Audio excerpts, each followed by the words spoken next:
करतो की आमच्या या कार्यक्रमाला 1 तासाची मुदत वाढवून द्यावी अशी मी नम्रपणे विनंती करतो। आज माझा उमेदवारी अर्ज भरण्यासाठी महाराष्ट्राच्या सगळे शांत राहा, दंगा करू नका, गोंधळ करू नका, शिट्ट्या मारू नका, टाळ्या वाजवू नका। मला फार महत्त्वाचं बोलायचं आहे।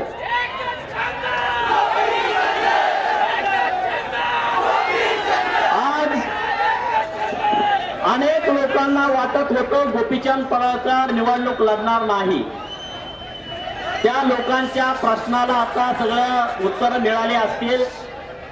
नंबर 2, लोकांना वाटत होतं मला काहीतरी मिळवायचं असेल, आमदारकी मंत्रीपद म्हणून मी करत असेल, त्यालाही सगळ्याला आता उत्तर मिळालं असेल। मला उमेदवारी मिळू नये म्हणून सगळ्या पक्षातली लोक रात्रंदिवस व्याप करत होती। त्यांना बाळासाहेबांनी चांगल्या पद्धतीनं उत्तर दिलं, तोही विषय आज मिटलेला आहे। आज निवडणुकीचा अर्ज भरण्यासाठी व्यासपीठावरती उपस्थित असलेले सर्व मान्यवर आणि त्याच्यापेक्षा अति महत्वाचे माझ्या समोर बसलेले माझे बाप जादे वडील, युवक मित्र आणि माझ्या माता भगिनीनो आणि पत्रकार मित्रांनो, ही निवडणूक गोपीचंद पडळकरांच्या साठीची ही निवडणूक नाही आहे। ज्या निवडणुकीचा अर्ज भरण्यासाठी मी कुणालाही 1 रुपया दिलेला नाही किंवा देण्याची माझी लायकी नाही आहे। मग ही लोक माझ्या पत्रकार मित्रांना सांगायचा, ही लोक का उपस्थित आहेत? यांना गाडी ना, यांना जेवण ना, यांना बिर्याणी ना, यांना चपाती ना, यांना मटण ना, मग ही का लोक आलेत? कारण या लोकांचा पिढ्यानपिढ्या या व्यवस्थेनं अपमान केलाय, बरोबर का? गावगाड्यामध्ये ह्यांना नागवण्याचं काम या लोकांनी केलंय। आमची मतं घेतली आणि आमच्यावरती नांगर फिरवायचं काम या लोकांनी केलंय आणि त्याला उत्तर देण्यासाठी ही सगळे लोक आले आहेत। वंचितांची उमेदवारी, वंचित म्हणजे कोण? लगेच म्हणतात तुम्ही दलितांच्याकडे बघता तो वंचित। अरे नाही बेड्यानो, डॉक्टर बाबासाहेब आंबेडकरांनी जो अधिकार दिला म्हणून गोपीचंद पडळकर या स्टेशन चौकाच्या चौकात बोलतात। डॉक्टर बाबासाहेब आंबेडकरांच्या संविधानाने जो अधिकार दिला म्हणून संजय पाटील खासदार झाला। डॉक्टर बाबासाहेब आंबेडकरांच्या संविधानाने अधिकार दिला म्हणून वसंतदादांसारखे नेतृत्व मुख्यमंत्री होऊ शकले। आणि मग कुठं जात आले? डॉक्टर बाबासाहेब आंबेडकरांनी जर आम्हाला माणसात याची संधी दिली असेल आणि त्यांचा नातू जर या राज्यामध्ये वंचितांचं नेतृत्व करत असेल तर जात कुठं आली? जात आली का? आता हातवरले घेतील, अरे आबा फाटलो, देश अडचणीत आला, आमच्या अडचणीत आलो, फलाना अडचणीत आलो, आम्ही उभा राहायला अडचणीत येतं का? आणि तुम्ही उभा राहायला का येत नाही का?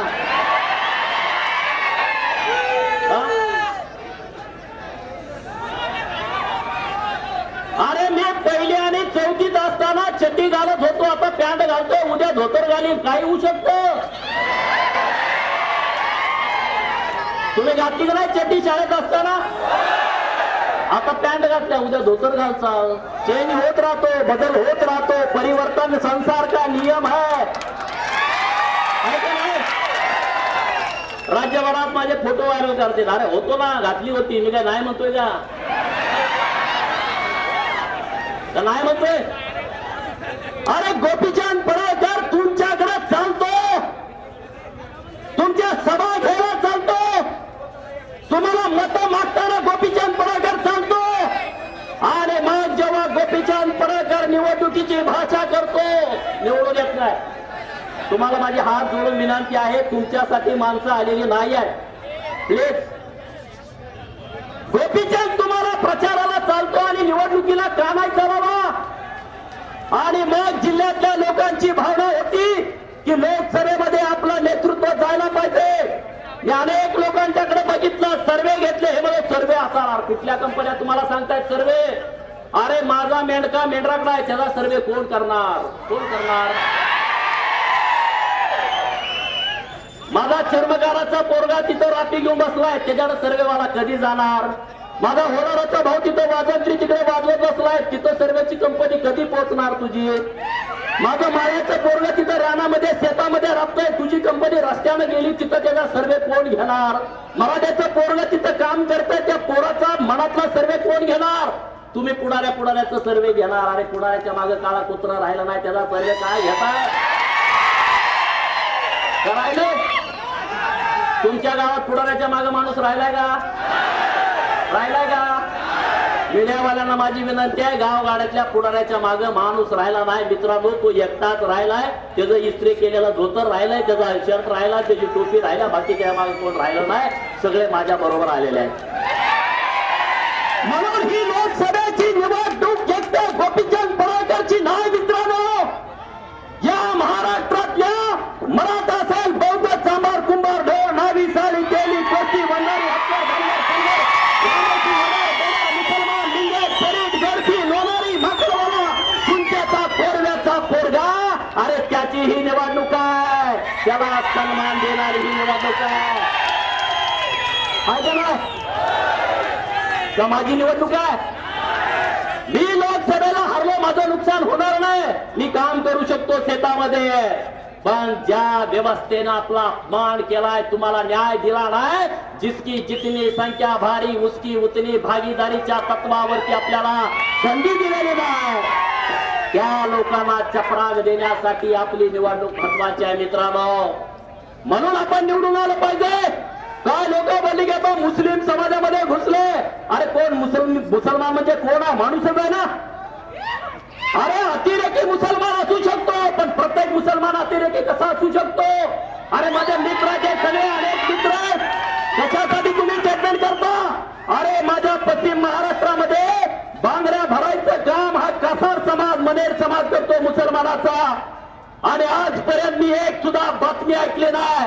माझ्या हिंदूच्या आया बहिणी तिथं मुसलमानाच्या कासाराकडे, मनेराकडे बांगड्या भरायला जातात, त्या हात त्या मुसलमानाच्या हातामध्ये देतात. पण एक सुद्धा अशी बातमी या महाराष्ट्रामध्ये घडली नाही की त्या बांगड्या भरणाऱ्या मुसलमानाच्या कासारानं आपल्या आया बहिणीवरती अतिप्रसंग केला. अशी कधी बातमी तुमच्या कानावरती आली का? मग काय जात पात धर्म भेद याच्या पलीकडे काय आहे का नाही? आमच्या डोक्यामध्ये किडा टाकायचं जातीचं धर्माचं. त्या मुसलमानांच्या पोरांना मला सांगायचं, माझ्या पाठीमागे ठामपणे उभं राहावा. अरे मी तुम्हाला दुसरं काय देऊ शकत नाही, मी तुम्हाला सन्मान आणि स्वाभिमान देऊ शकतो. माझ्या पाठीमागे ठामपणे उभं राहावा. जे संविधानाच्या विरोधात भाषा बोलतात ना, त्याला सडेतोड उत्तर हा गोपीचंद पडळकर देईल. म्हणून तुम्ही माझ्या पाठीमागे ठामपणे उभं राहावा. तुम्हाला मोर्चा काढायची गरज भासणार नाही. सुकुमार कांबळे साहेबांनी सांगितलं की अण्णा भाऊंचं तुम्ही स्मारक बांधा. अरे मला तुम्ही देवडून सगळे द्या. हे जे प्रश्न आहेत मी टाळत नाहीये. कोणत्या लोकांची काय अडचण आहे, कोणत्या लोकांचा काय प्रश्न आहे? नंदीवाल्यांच्या पोरांना सर्टिफिकेट मिळत नाही, मला माहित आहे. होलारांच्या पोरांची नोंद जात वेगवेगळी लागली, कुठं मातंग लागली, कुठं बौद्ध लागली, कुठं होलार लागली, त्याला दाखला मिळत नाही. अरे प्रश्न किती छोटे आहेत. एका मीटिंग मध्ये सरकारच्या प्रश्न मिटू शकतात, पण 70 वर्षामध्ये तुमची मीटिंग लागू शकत नाही. कोण तुमच्या बाजूला बोलणार? हा खासदार संजय पाटील, त्यांच्या पाठीमागे ठामपणे आपण उभा राहिलो होतो का नव्हतो? राहिलो होतो का नव्हतो? आता मला खासदार संजय पाटलांना एक आव्हान करायचं आहे.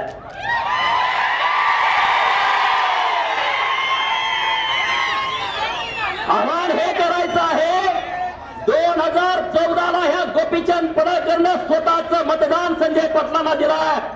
माझ्या आईचं, भावाचं, माझ्या गावाचं, माझ्या तालुक्याचं, माझ्या जिल्ह्यातल्या मला मानणाऱ्या कार्यकर्त्यांचं मतदान दिलंय. मला संजय पाटलांना सांगायचं आहे की तुमचं मतदान मला आता पाहिजे. 2019 का मतदान तुम्ही द्यायलाच पाहिजे. अरे तुमची अनेक बातम्या मी ऐकली, संजय पाटील पैरा फेडतो. पत्रकारांना, भावांना माझा प्रश्न पडतो, संजय पाटलाचं ह्यांचं का फाटलं? अरे पैरा सगळ्याचा फेडतो, गोपीचंदचा पैरा ह्यांना का नाही फेडला? का दुखते का पैरा फेडायला? सगळ्या 5 वर्षातल्या घटना काढून बघा. 2014ची लोकसभा झाली आणि 2014 घोरपड्यांनी पाठिंबा दिला. संजय पाटलांची बातमी आहे, अजितराव घोरपड्यांचा पायरा फेडणार. विलासराव जगतापांनी पाठिंबा दिला, विलासराव जगतापांचा पायरा फेडणार. अरे मग गोपीचंद पडळकरांना पाठिंबा दिला, संजय पाटलाची एक पण का बातमी आली नाही. गोपीचंद पडळकरचा पायरा फेडणार आणि त्याला आमदार करणार, का आली नाही? आली का? माझ्या विरोधात मतदान केलं, मी कुणाकडे तक्रार केली नाही ना, मी मुख्यमंत्री महोदयांच्याकडे केली, मी कुणाकडे तक्रार केली नाही. ज्या दिवशी निवडणूक झाली आणि मुंबईमध्ये सगळ्या आमदारांचा एक सत्काराचा कार्यक्रम होता आणि मी एका बाजूला भाजपच्या कार्यालयात थांबलो होतो आणि मुख्यमंत्री तेव्हा आले, प्रदेशाध्यक्ष होते आणि मला बोलले कशी काय सीट पडली. मला बाजूला घेतलं आणि कशी काय सीट पडली, मी काय बोललो ना, मी तक्रार केली नाही. मी तक्रार करणारा कार्यकर्ता नाही आहे, मी लढणारा कार्यकर्ता नाही. मी सांगितलं लोकांना मी नको असेल, मला पुढे मी लोकांच्याकडे जाईल आणि लोकांच्याकडे निवडणूक लढेल, पण मी तक्रार नाही करणार. पण मी 4 महिन्यापूर्वी जे सांगितलं ते संजय पाटलांच्या पायाखालची वाळू घसरायला चालू झाली का नाही? संजय पाटील कोण होता या सांगली जिल्ह्यातला? डॉन होता का नाही संजय पाटील? बोलणे होता मोठा, बरोबर ना? लोक लटा लटा लटा लटा हालायचे संजय पाटील म्हणलं. आता तुम्ही हलताय का लटा लटा? माझ्या पत्रकार मित्रांनो, संजय पाटलांना तुम्ही घाबरता का? हात वर करून सांगा, त्याला भेटा का? डर नाही लागता क्यों? हे गोपीचंद पडळकरचं काम आहे. गोपीचंद करतो काय, त्याला पद नाही, संविधानिक दर्जा नाही, केवळ फंड नाही. अरे मी लोकांना स्वाभिमानी बनवतो, भयमुक्त करतो. संजय पाटील 4 महिन्यापूर्वी डॉन होता, आता त्याला गाळ कुत्रा विचारत नाही.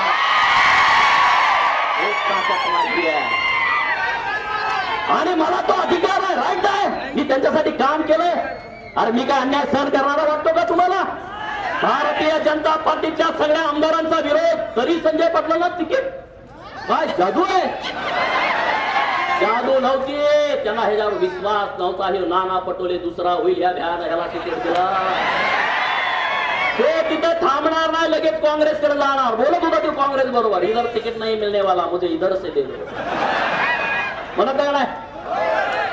म्हणून संजय पाटलांना माझा जाहीर आव्हान आहे, गोपीचंद पडळकरची लायकी काय ना हे तर इथं येऊन बघा.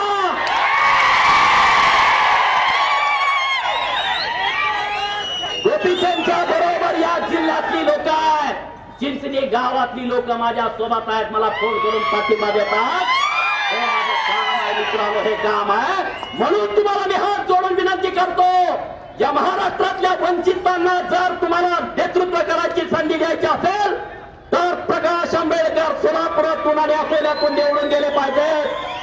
सोलापुरातल्या सगळ्या लोकांना माझं आव्हान आहे, एक सुद्धा मत तुम्ही दुसरीकडे देऊ नका. बाळासाहेबांच्या पाठीशी ठामपणे उभं राहावा. डॉक्टर बाबासाहेब आंबेडकरांचा नातू आपल्याला संसदेत पाठवायची एक संधी मिळते, संधी त्या सोलापुरातल्या जनतेनं त्या संधीचं सोनं करावं आणि जे राज्यामध्ये वंचितांचे उमेदवार आहेत त्यांच्या पाठीमागे ठामपणे उभं राहावं. सांगली जिल्ह्यातल्या तमाम लोकांना आणि वसंतदादांचं वारस असलेल्या विशाल पाटलांना मला सांगायचं आहे, माझे फोटो त्यांनी व्हायरल केले, विशाल पाटलांनी, आणि माझ्या बरोबर एक संघ माणूस फिरतोय त्यांनी, दोघांनी. मला माहित होतं. अरे मग काय फोटो व्हायरल केले तर काय माझं घर उठतं काय होतं? मी काय कोणाच्या मसराचा गडी वाटलो का तुम्हाला? आज उत्तमराव इथं स्टेजवरती उपस्थित आहेत, तुम्हाला अनेकांना प्रश्न असतील, उत्तमराव इथं कसे? अरे जीवाभावाचे आहे, ते सगळे नाटके करतात, ते तुम्ही करा ना. अरे मोदींच्या विरोधामध्ये आपण मतदान केलं आणि मोदी शरद पवारांच्याकडे येऊन बसतात आणि म्हणतात की शरद पवारांचा सल्ला घेतो. हे कसं काय चालतं रे? कसं काय चालतं? मग तुम्ही सुद्धा दिवसातनं 10 वेळा लबाड बोलायला शिका. या प्रस्थापितांना त्यांना शब्द देत राहावा आणि शब्द फिरवत राहावा. काकाला शब्द द्या, फिरवत राहावा. दादाला शब्द द्या, फिरवत राहावा. अरे आपण काय मसरावचं गडी आहे? कोण आहे आपण? कोण आहे? कुठला काका? कसला काका? काय शौचालय मानलं? संसद हे देशाचं सर्वोच्च सभागृह आहे, मंदिर आहे. त्या मंदिरातून कायदे केले जातात, त्या मंदिरातून चुकीचे कायदे बाजूला केले जातात. देशाच्या हिताचं काम तिथं केलं जातं. जागतिक लेवलला या देशाची उंची वाढवावी असं काम केलं जातं. संजय पाटलांनी कुठलं काम तिथं केलं? उंची वाढवायचं केलं का? केलं का काम? तुम्ही उंची वाढवायचं काम केलं का? त्यांनी नाही केलं आणि ते करू शकत नाहीत. ते फक्त भ्रष्टाचार करू शकतात आणि त्याला फोन कर, त्याला फोन कर, तंबी दे, अमक कर, तमक कर, फलान कर, तासगावात येऊन दाखवा, अमक करतो, तमक करतो, फलान करतो, काही करत नाही.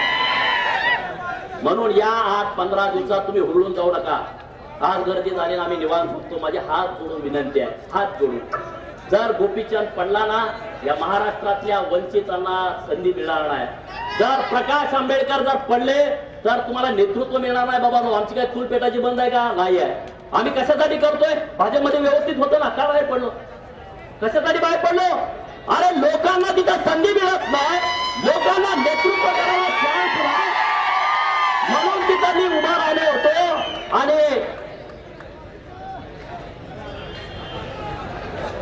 आणि अशी परिस्थिती आहे.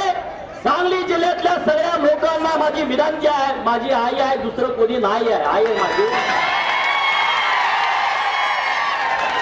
आणि आई कशी काय आल्या मला पण कळणार असते हा विचार.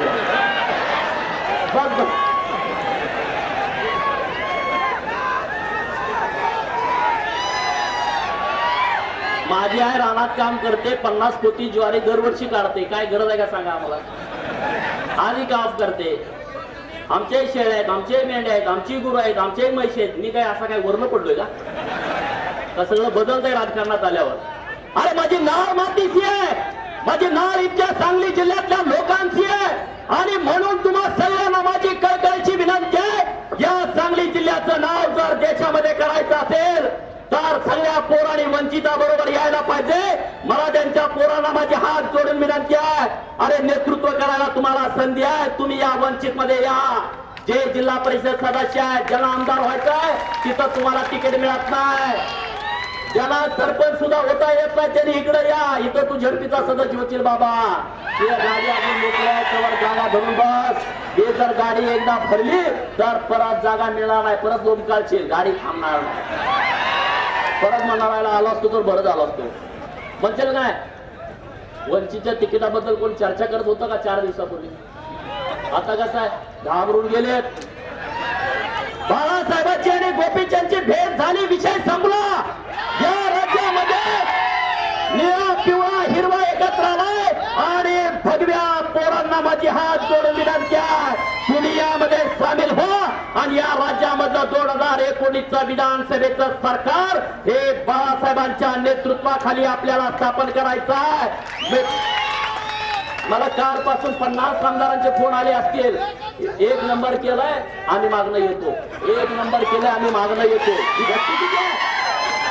अरे जे 10-10 हजार मतांनी पडले, जे 5-5 हजार मतांनी पडलेत ना, ते बाळासाहेबांच्या पाठीमागं ठामपणे मागे लागले की मला तिकीट द्या, मला तिकीट द्या, मला तिकीट द्या. आणि मग 2019ला जर तुम्ही 15 दिवस अगोदर यायची भाषा कराल की काय बाळूमामा ट्रॅव्हलचं तिकीट जावं, म्हणताल आम्हाला तिकीट द्या, आम्हाला तिकीट द्या, तुमचं काम बघून तिकीट दिलं जाईल असं बाळासाहेबांचं मत आहे. म्हणून आपण सगळ्यांनी या चळवळीमध्ये काम केलं पाहिजे, तळागाळामध्ये गेलं पाहिजे. आणि सांगली जिल्ह्यातल्या, सांगली शहरातल्या लोकांना माझी विनंती आहे, या सांगलीची तुम्ही परिस्थिती काय केली बघा. हा विशाल पाटील आता नेतृत्व करतोय. मागच्या मदन भाऊंच्या जिल्हा मध्यवर्ती बँकेच्या निवडणुकीमध्ये दादाला गाठून मदन भाऊला पाडलं. अरे सगळ्यात चुलत भाऊ तुम्ही पाडता, प्रतीक पाटलांना तुम्ही पाडलं. मदन भाऊला 2 विधानसभेला हे विरोधात होते. अरे घरातल्या माणसांना हे सपोर्ट करत नाहीत. प्रतीक दादाचं तिकीट मागा गेल्यावर हा विशाल पाटील म्हणतो ही याला तिकीट देऊ नका. कोण म्हणतो? तुम्ही पेपरला वाचलं का नाही की प्रत्येक दादाला तिकीट देऊ नका, ह्याच्याकडे पैसे नाहीत, त्याला काय टाकान काढलाय?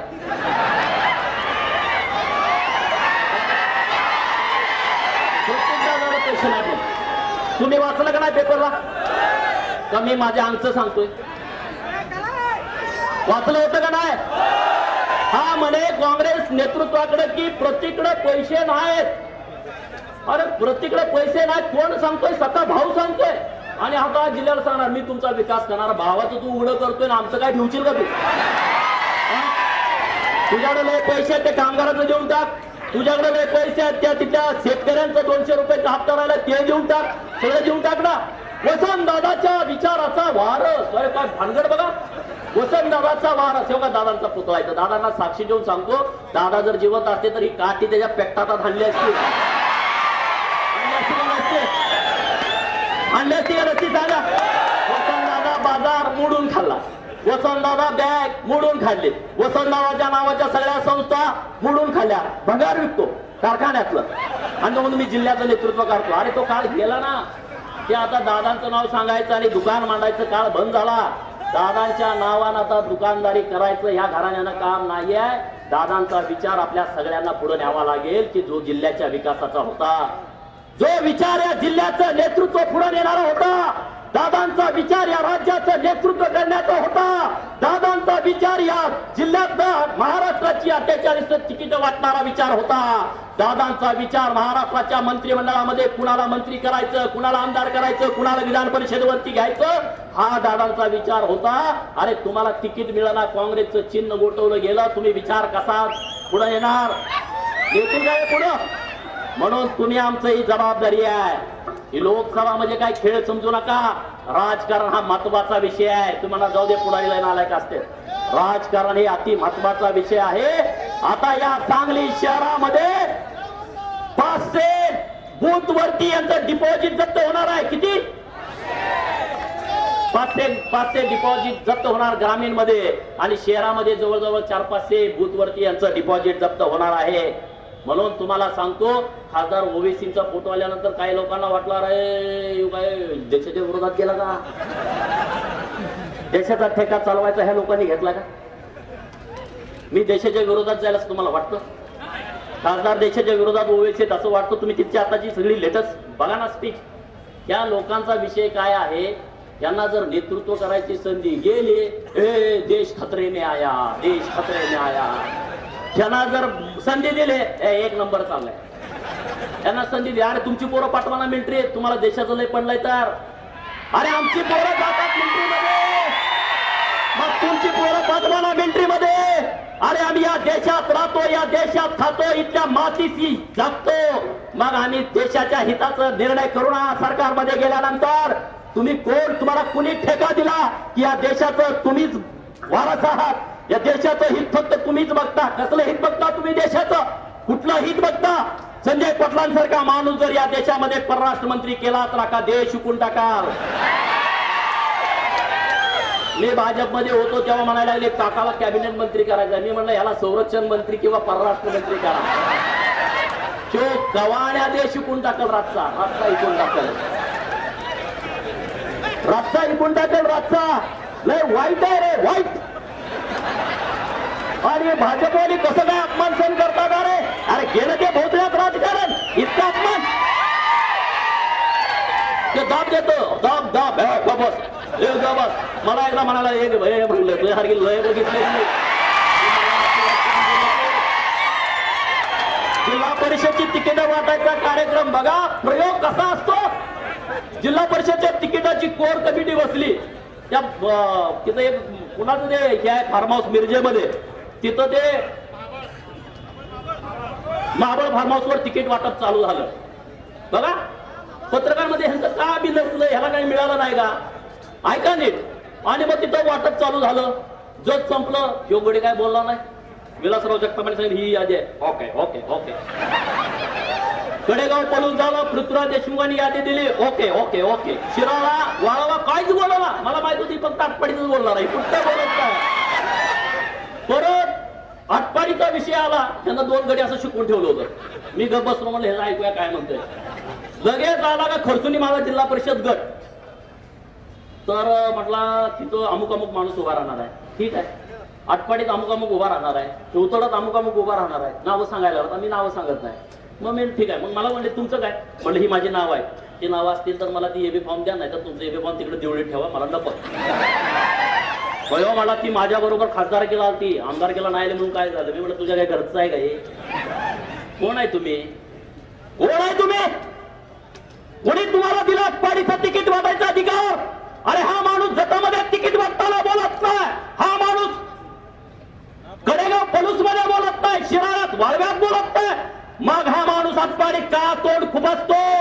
काय त्याच्या मनामध्ये चाललंय, काय समजतो. आणि मग मी सांगितलं खासदाराचं ऐकून एक तिकीट द्यायचं नाही. मग गडीत तडाकला, माझ्या बरोबर असं करायचं नाही. मला चल घडलेलं सांगतोय. हे काय मी अशी गोष्ट तयार केलेली सांगत नाही. मी म्हणलं तुझ्यासारखी लय बघितले, तुला काय करायचंय कर, मी तुला पुरण उरणारा कार्यकर्ता आहे. मग लगेच मिरजेत घुसला, आटपाडीचा विषय बंद केला. मिरजेत सुरेश भाऊ म्हणले मी आधी फायनल केल्या.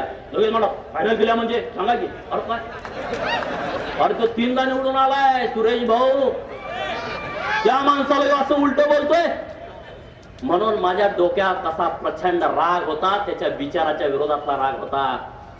काय रे, लोक निवडून देतात त्यांना, लाख लाख लोक, 85,000 मताचं लीड आहे सुरेश खाडेंना. का मंत्रीपद मिळालं नाही, कशासाठी मिळालं नाही. आज जिल्ह्याचं नुकसान झालं. शिवाजीराव नाईकांचं मंत्रीपद 12 वर्ष हा माणूस सांगली जिल्हा परिषदचा अध्यक्ष होता. निष्कलंक, चारित्र्य संपन्न. या सांगली जिल्ह्यातला गाव ना गाव, वाडी ना वाडी, वस्ती न वस्ती शिवाजीराव नाईक साहेबांना माहित होती. मग माझं म्हणणं असं होतं की शिवाजीराव नाईक आणि सुरेश खाडेंना 2 मंत्रीपद मिळायला पाहिजेत. कोल्हापुरात 2 आमदार भाजपचे मंत्रीपद 3-4 मिळतात. सोलापुरामध्ये 2 भाजपचे आमदार, दोन्ही पण मंत्री. आणि मग माझ्या जिल्ह्यामध्ये 4 आमदार आणि 1 खासदार आहे. मंत्रीपद का नाही मिळत हा माझा प्रश्न होता. बरोबर काय, चुकीचं आहे माझं. आणि म्हणून फक्त या माणसानं मंत्रीपद घालवलं. तिथं वर जाऊन सांगायचं गोपीचंद मराठ्याच्या विरोधात. कानात काय सांगायचं, गोपीचंद. आणि हा कोण आहे. मी 2014ला प्रचार कुणाचा केला, निवडणुकीला मत कुणाला दिलं. अरे लाजा कशा वाटत नाही तुम्हाला गोपीचंद जातीवादी म्हणायचं. अरे मी जातीवादी असतो तर संजय पाटील माणसाचं नाव या राजकारणाच्या नकाशावर कुठेतरी आता गडप झालं असतं. आणि मग मी जेव्हा तुम्हाला मत देतो तेव्हा चालतो. मी निवडणुकीला उभा राहिलं का गोपीचंद जातीवादी आहे म्हणून वर जाऊन सांगता.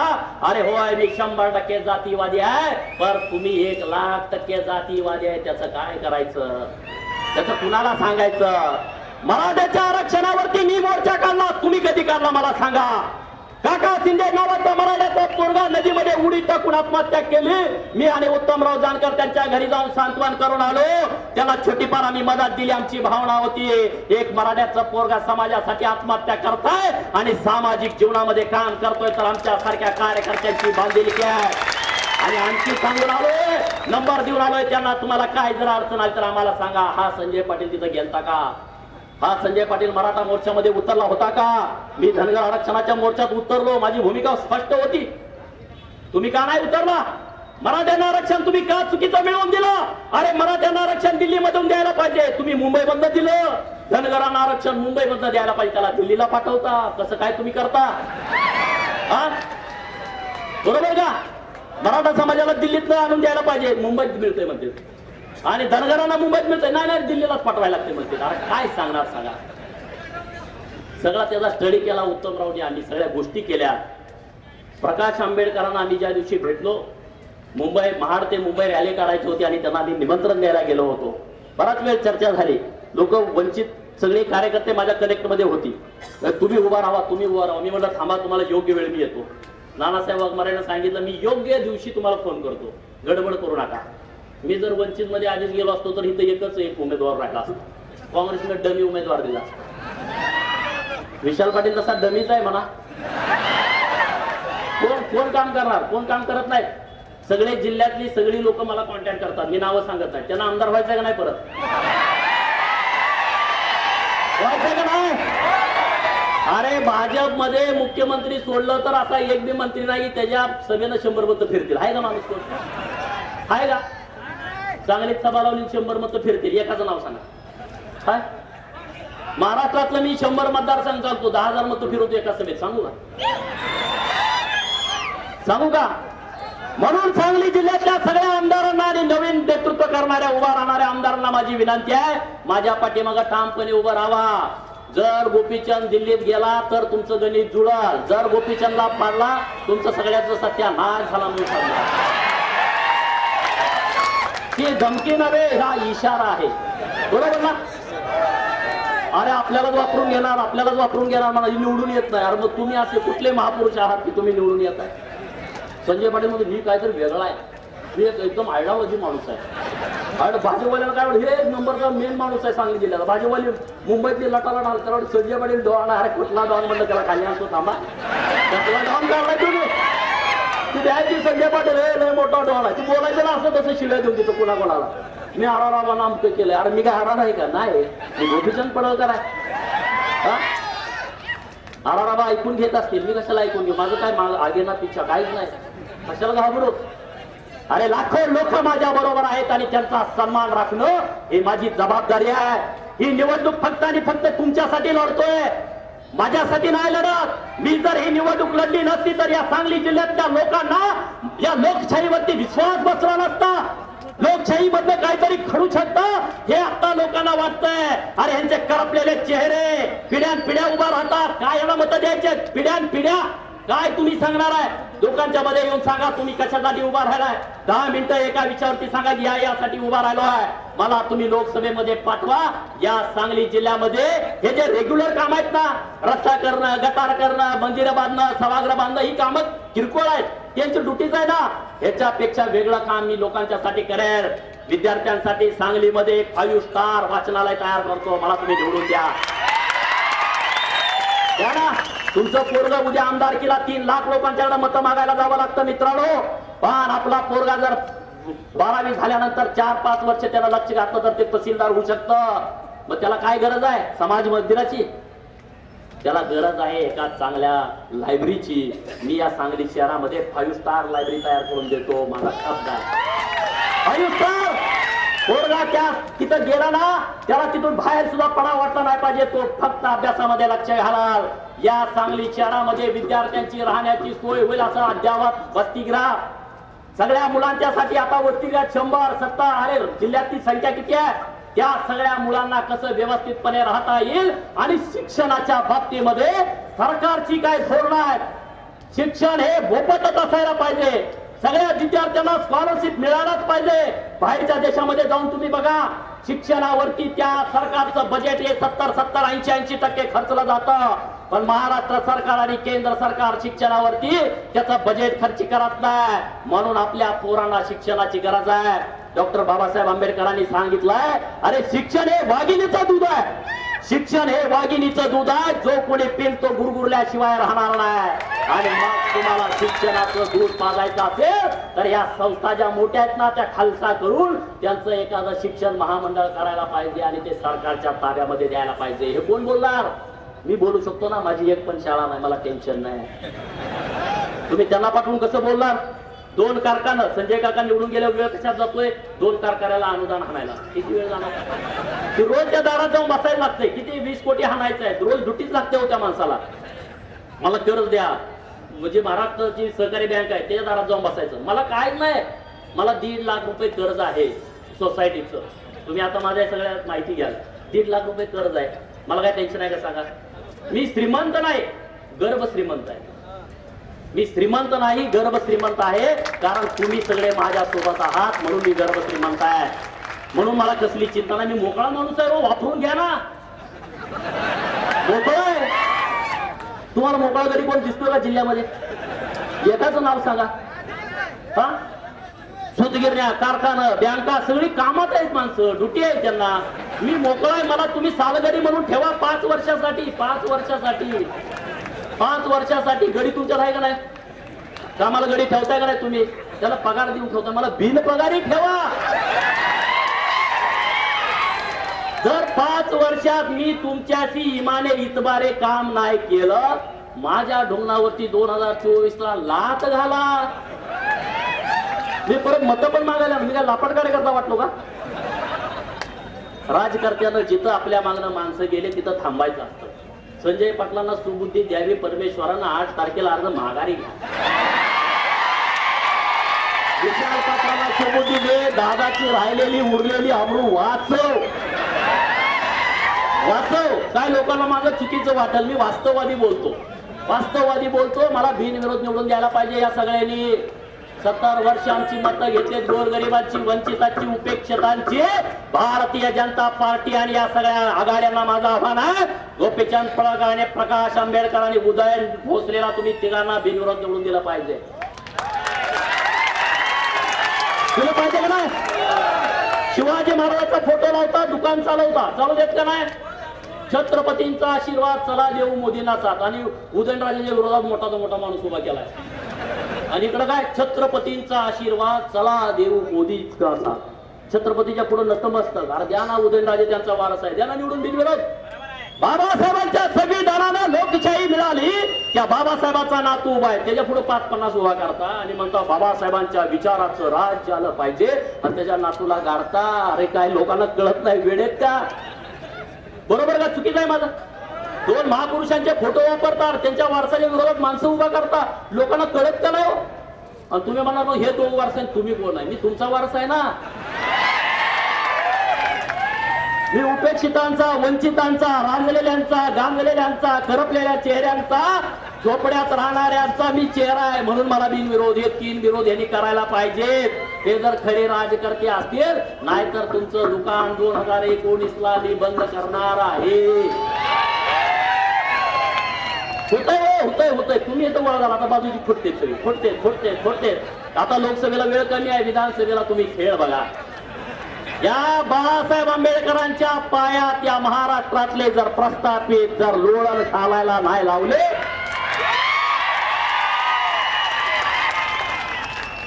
घालायला लावलं का नाही? अरे आपण किती वेळी माणसं असं 70 वर्ष यांना बुद्धी नाही आहे, यांना अक्कल नाही आहे, हे नाही कायदे करू शकत, तरी सुद्धा आपण म्हणतोय लग्नामध्ये आलो का नाही? हे तालुक्याचा बोलून झाल्यास, तालुक्याचा उगवता चेहरा, जिल्ह्याचा उगवता चेहरा तुम्हीच पुकारताय.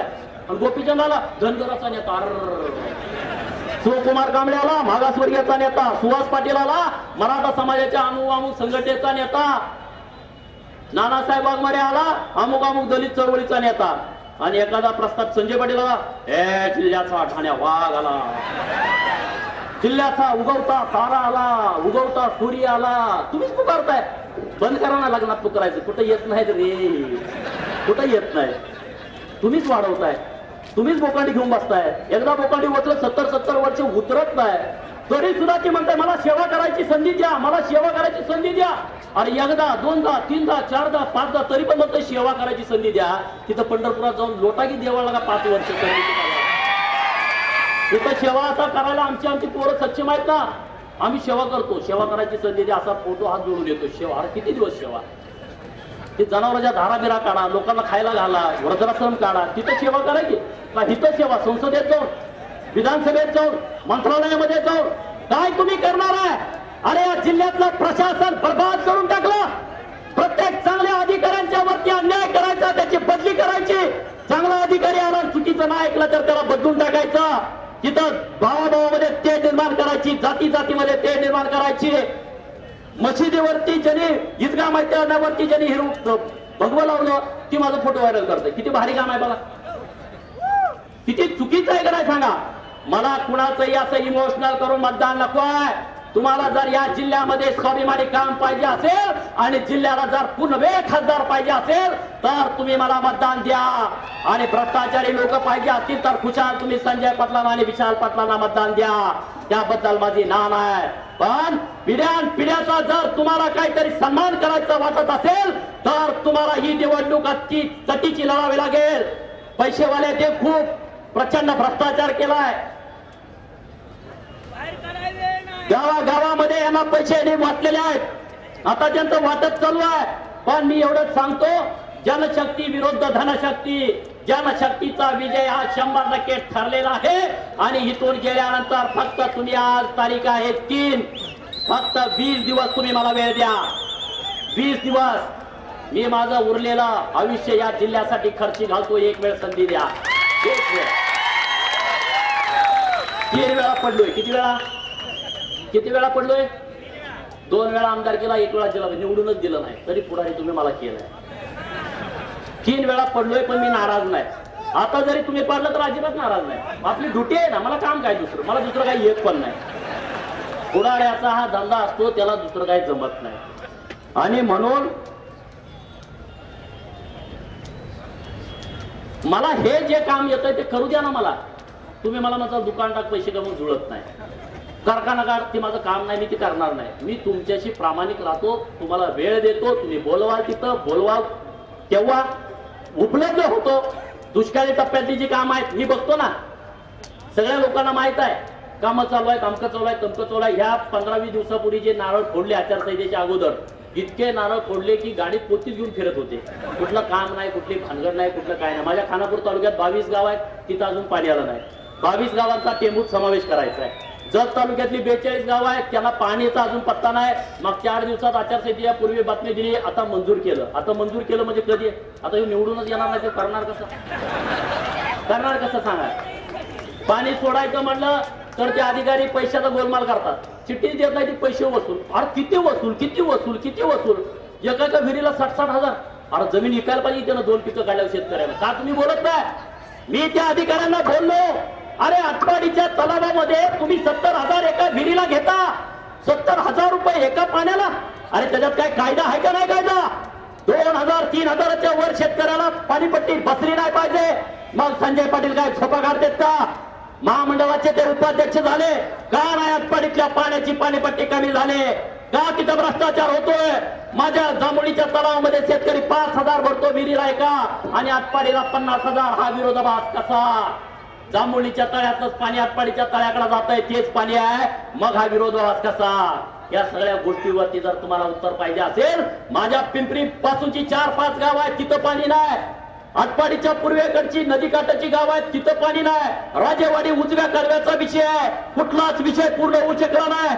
मी तो कॅनल फोडला होता आणि म्हणलं परत कॅनल तुम्ही मंजूर करून द्या. 10 कोटीचा एस्टिमेट केला, त्याला अजून मंजुरी दिली नाही. मग तुम्ही या जिल्ह्यामध्ये कुठलं काम केलं? या शहरामध्ये तुम्ही काय परिस्थिती केली शहरामधल्या लोकांची? या शहरामध्ये असंघटित किती लोक आहेत? या संघटित लोकांना माझं आव्हान आहे, रिक्षावाले असतील, पानपट्टीवाले असतील, हॉस्पिटलला काम करणारे कर्मचारी असतील, सेंटरिंग वाले काम करणारे कर्मचारी असतील, किंवा अनेक फॅकल्टीमध्ये, अरे तुम्ही माझ्या पाठीमागे ठामपणे उभं राहावा. या सांगलीमध्ये सुद्धा मी कुणाला भ्रष्टाचार करू देणार नाही. एक विरोधक सक्षम पाहिजे. जर सगळी टोळी एका बाजूची झाली तर त्यांना जा विचारणारा माणूस पाहिजे मित्रांनो, आणि तो माणूस मला तुम्ही पाठवा तिथं. मी ह्यांना 1 रुपयाचा भ्रष्टाचार करू देत नाही. माझ्या भावाला तुम्ही संधी दिली, जिल्हा परिषद मध्ये समाज कल्याण सभापती, तुम्ही जावा तिथं. जर तिथं 1 रुपयाचा भ्रष्टाचार केला असेल ना, आम्ही राजकारण सोडतो दोघं पण. 50 कोटीचा निधी वाटलाय 2 वर्षामध्ये. समाज कल्याणला कोण जातो माणूस? या जिल्ह्यातला सगळ्यात पिचलेला माणूस समाज कल्याण डिपार्टमेंटला जातो, आणि तिथं गेल्यानंतर 1 रुपयाचा जर भ्रष्टाचार असेल तर तुम्ही आमच्या कानाला पकडा आणून आम्हाला भ्रष्टाचार न करता हे राजकारण करायचं आहे, आणि तुमच्या सगळ्यांच्या जोरावरती राजकारण करायचं आहे. आज तुम्ही सगळे स्वतःच्या गाड्याने इथं आला. मला जर तुम्ही म्हणला असता गाड्या दे तर मी डिपॉझिट पण भरलं नसतं इथं खासदार घेऊन. कसं देणार? कुठनं देणार? नाही ना, पैसे देऊ शकत नाही मी. अंगावरची कापडं ही सुद्धा लोकांनी घेतलेली कापड आहे. तुम्हाला वाटतं काहीतरी खोटं सांगतोय? नाही, हे खरं आहे, सगळं खरं आहे. मोठं बोलून काय करू? उद्या तुम्ही तोंड पसरलं तर माझं फाट. काय मी सांगणार तुम्हाला? मी देऊ शकत नाही, पण लोकांनी माझी इतकी जबाबदारी घेतली की सगळे लोक आज या इलेक्शनचा खर्च करतायत. एका बाजूला ते पैसेवाले आहेत आणि एका बाजूला मी पैसेवाला आहे. हे जनतेचा पैसा माझ्या बरोबर ठाम आहे, आणि निश्चितपणे राज्याचं गणित बदलणार आहे. ही निवडणूक नुसत्या सांगलीची नाही, त्या राज्याचं लक्ष आहे सांगलीकडे. काय होणार सांगलीमध्ये? राज्याची युवक सगळे बघतायत, सगळ्या जाती धर्माचे युवक बघतायत. सोलापूरच्या निवडणुकीकडे, अकोल्याच्या निवडणुकीकडे अख्खा राज्य लक्ष ठेवून राहिला आहे. म्हणून मी तुम्हाला कळकळीची विनंती करतो, ही निवडणूक महाराष्ट्रातल्या वंचितांना सन्मान देणारी निवडणूक आहे, म्हणून त्या ताकदीनं तुम्ही लढा. मराठा समाजाच्या पोरांना माझी विनंती आहे, 1985 पासून जी लोक आमदार म्हणून या राज्यामध्ये बसलेले आहेत, काही 90 पासून, काही 95 पासून, 4-4, 5-5, 7-7 वेळा, यांना जर तुम्हाला घरी बसवायचं असेल तर ही नामी संधी आहे. जे तुम्हाला तिथं झडपीच्या तिकिटावरती थांबवतायत ते आमदार होऊ शकतात. मराठा समाजाच्या पोरांनी विचार बदलायला पाहिजे, आणि या चळवळीमध्ये तुम्ही नेते होऊन इथं नेतृत्व करायला पाहिजे. ती संधी तुम्हाला आहे, ही संधी आहे, आणि योग्य वेळी जर तुम्ही संधीचा वापर नाही केला तर ही वेळ कुणासाठी थांबत नाही. इंदिरा गांधीचा मृत्यू झाला, 11व्या मजल्यावरती प्रेत होतं, आणि खालच्या मजल्यावरती तिथं पंतप्रधान कुणाला करायची चर्चा चालू होती. मित्रांनो, राजधानीतून नावाचं अशोक जैनांचं पुस्तक आहे, त्यामध्ये वाचा. त्यामध्ये लिहिलंय, राजीव गांधी पश्चिम बंगालच्या दौऱ्यावरती होते, त्यांना यूज तर इथं थांबले होते, आणि राजीव गांधीला तिथं पंतप्रधान करायचं थांबलं. अरे इंदिरा गांधीसाठी जग देश थांबत नाही. तुम्ही आम्ही कोण आहे? कोण आहे का आपण?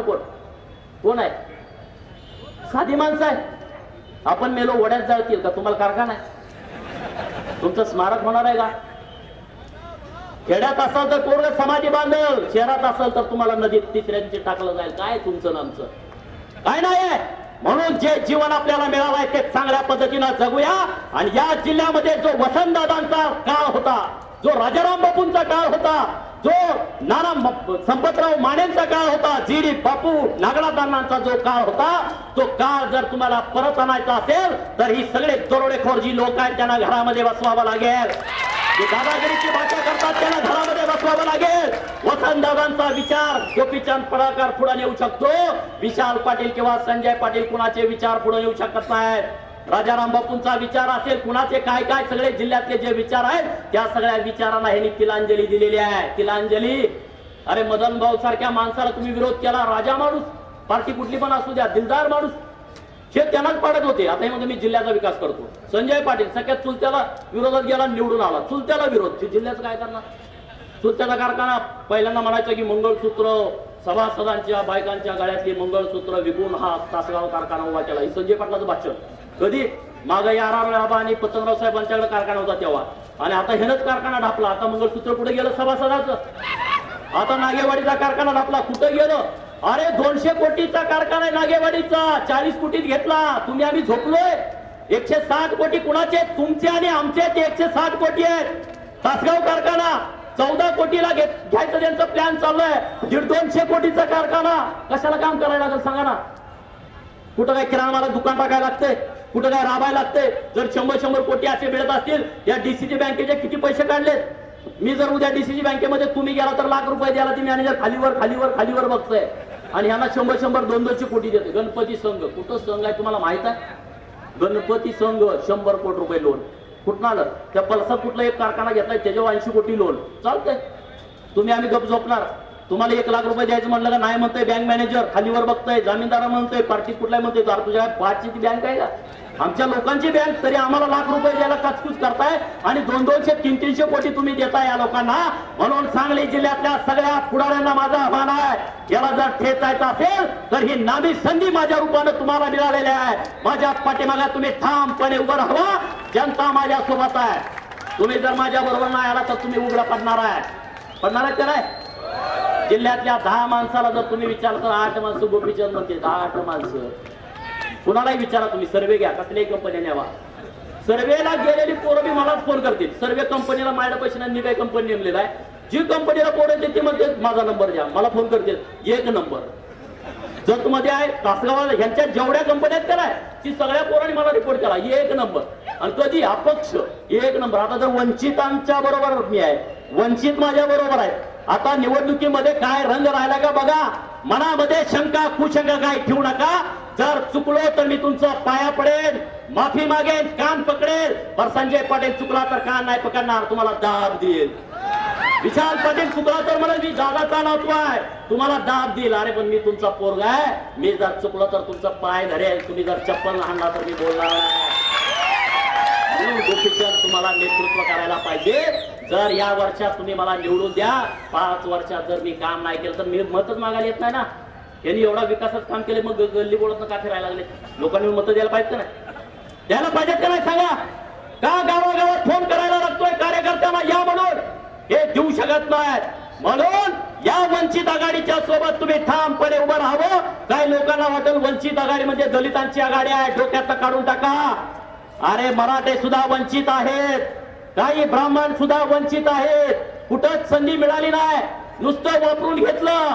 ज्यांना ज्यांना सत्तेची संधी मिळालेली नाही, ज्यांना ज्यांना लोकसंख्येच्या प्रमाणामध्ये त्यांना टक्केवारी मिळालेली नाही, म्हणजे ते वंचित. वंचिताला जात धर्म काही नाही आहे. या राज्यामध्ये जो उपेक्षित आहे, अपमानित झालेला आहे, आणि ज्याला या राजकारणाची चावी मिळालेली नाही, त्यासाठी वंचित आघाडीची निर्मिती आहे. डॉक्टर बाबासाहेब आंबेडकरांचं एक वाक्य होतं, विकासाचं जर कुलूप तुम्हाला खोलायचं असेल तर ते सत्तेच्या चावी शिवाय खोलता येत नाही आहे. विकासाचं कुलूप जर खोलायचं असेल तर त्याला चावी सत्तेची लागते, म्हणून सत्तेची चावी आपल्या गोरगरिबांच्या पोरांच्या हातामध्ये यायलाच पाहिजे. यासाठी तुम्ही सगळ्यांनी माझ्या पाठीमागे ताकदीने उभा राहावा. जात पात धर्म भेद कुठलं न बघता माझा पाठिंबा तुम्ही द्या आणि लोकसभेमध्ये जास्तीत जास्त मताधिक्यानं तुम्ही निवडून द्यावं, एवढीच कळकळीची विनंती करतो. इतक्या संख्येनं तुम्ही आला, इतका मला पाठिंबा दिला, त्याबद्दल मी तुमचा मनपूर्वक आभार व्यक्त करतो आणि तुमच्या ऋणात राहील. हे 20 दिवस खूप महत्वाचे आहेत, तुम्ही मला साथ द्या. जयसिंग तात्यांचं मी मनपूर्वक आभार व्यक्त करतो. जयसिंग तात्यांनी त्यांची वंचितची उमेदवारी माघारी घेतली, प्रकाश अण्णांनी त्याला पाठिंबा दिला. प्रकाश अण्णांना उमेदवारी घ्या सांगितलं होतं, त्यांच्यासाठी जोरदार टाळ्या वाजवा. हे माझ्याबरोबर